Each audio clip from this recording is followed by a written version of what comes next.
Alright, so here's some stupid things about the human body that I just decided that I wanted to complain about.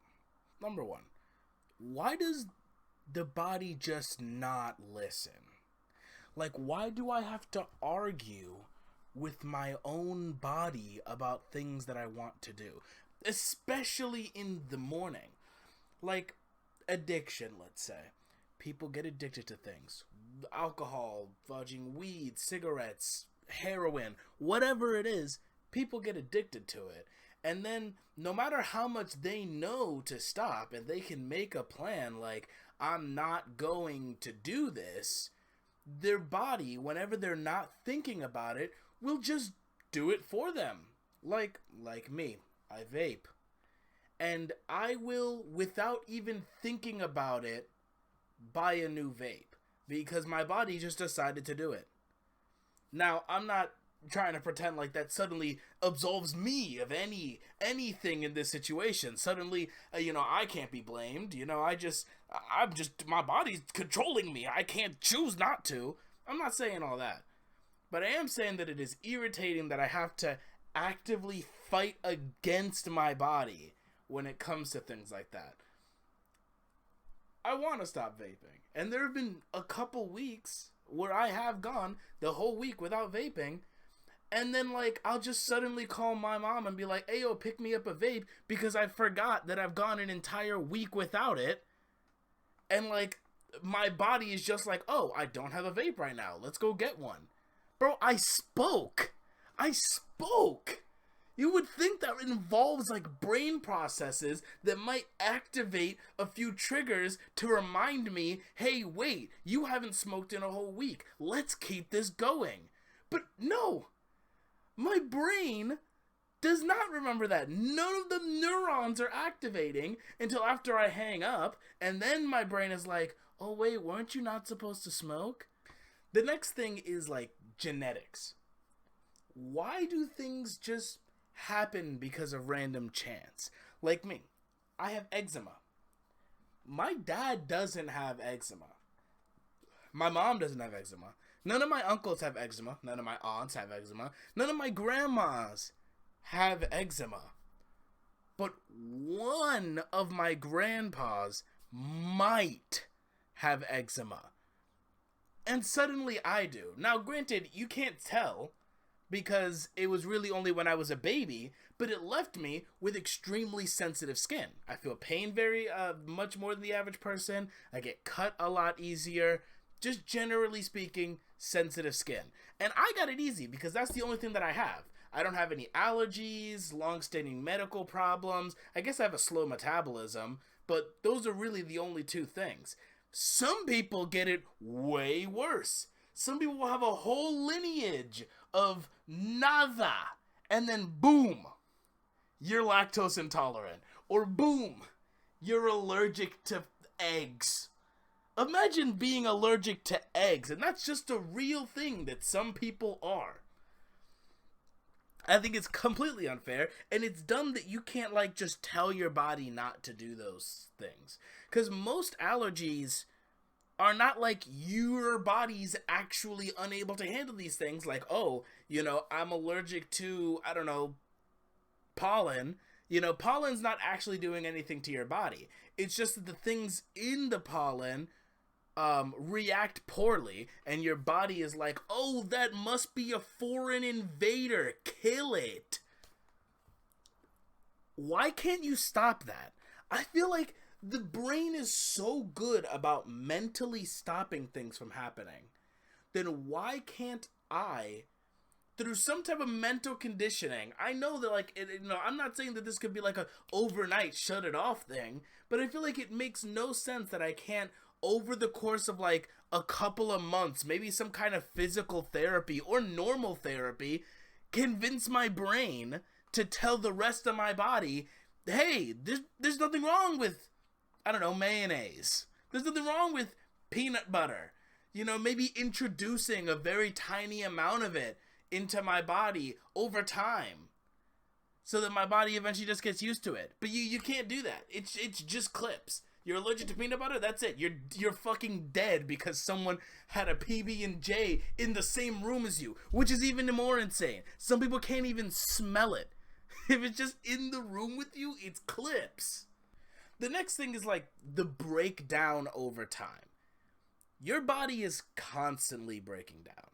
Eventually, we're all going to die, no matter how well we keep our body, no matter how much physical exercise, nourishment, whatever.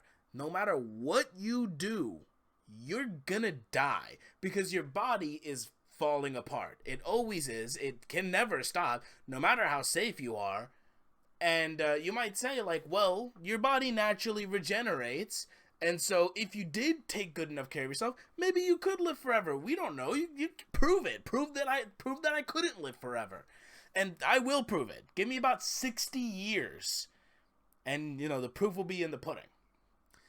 But the reason why you start dying is because, your genetic code starts wearing down. The regeneration you once had eventually gets written out of your own genetic code without your permission. So you just start breaking down that way. And we haven't yet figured out how to make like a completely robotic body. So, of course, eventually you just deteriorate and then you break down. But why is it sometimes in like super drastic and completely unhinged ways? Like Alzheimer's or dementia. Completely unhinged. You just slowly start forgetting everything. You start off forgetting like little small things like, oh, I thought I put my pencil over here. I guess I didn't. Whatever. And then eventually it gets to the point where for most people with that disease, the way they die is that they forgot how to breathe.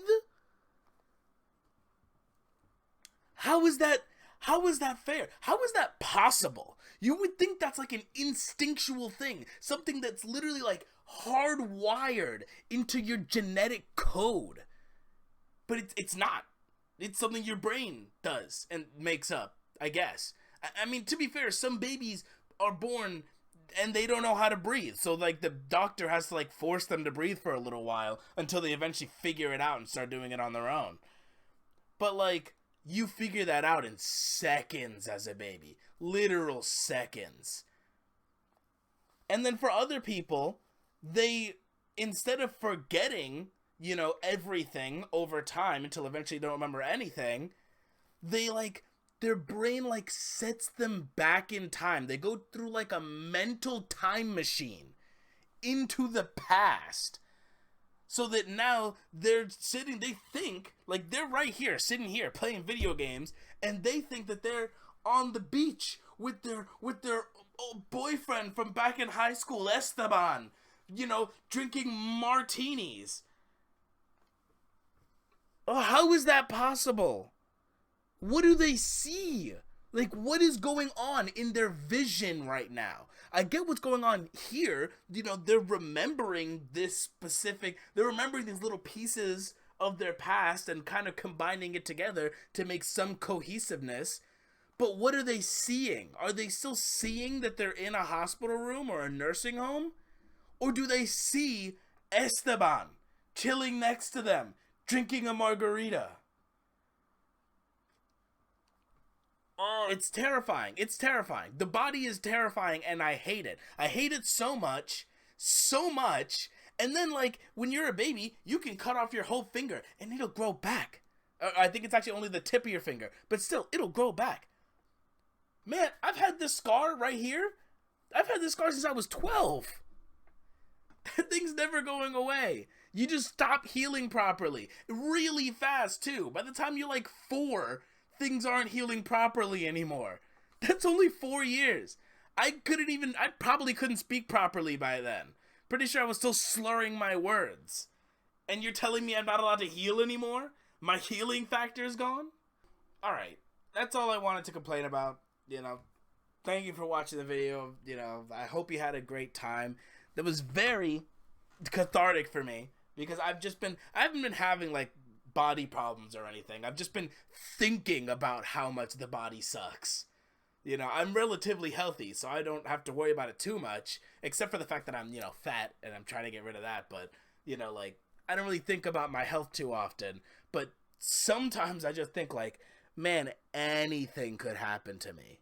Like the universe is already unforgiving. I could get hit by a meteor at any time. There could be a sudden a hit of radiation. A nuke could go off.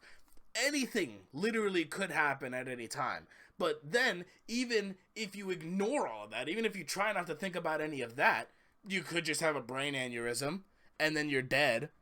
And there's no known cause of it. At least, like, there are causes of it, but, like, it can just happen. It doesn't actually need a reason. So that's fun. I hope you guys all think about that when you go to sleep tonight. I hope you have a beautiful day. I hope the rest of your day is beautiful, besides that, of course. And I hope the rest of your life goes great. I'll see y'all.